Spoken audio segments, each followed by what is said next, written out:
marka weligaan waxaa haystay dadkan iyagoo ladan ba isguursadeen waxaa isdhihi jira isay isku fahmaa inta badan dadka marka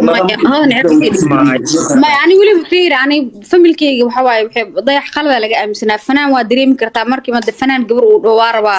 dayax idiido way idiideen faanto uu imaado waa laga diiday ma yaalay waxa way dhacday nin fanaan si u guursaday naag maseer badan tahay saana tahay inta waa macquul ma baahan nin fanaan ma weysan kartiin boo iga diido hooy ma faantay marka aan markaas dayra ahaa xiligaas ma faantay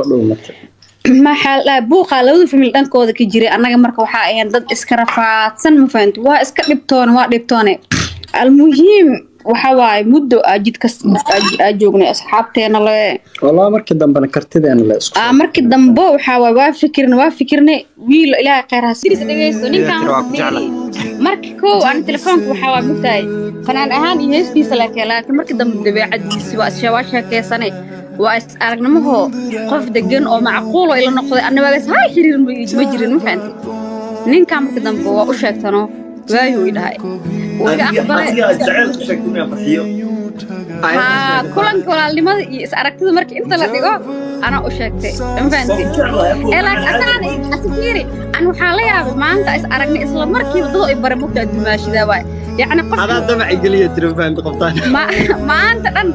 يعني dadkii dumaashida أنا marka waa yaabay asna wuu fududaa marka u sheegay way aqbalay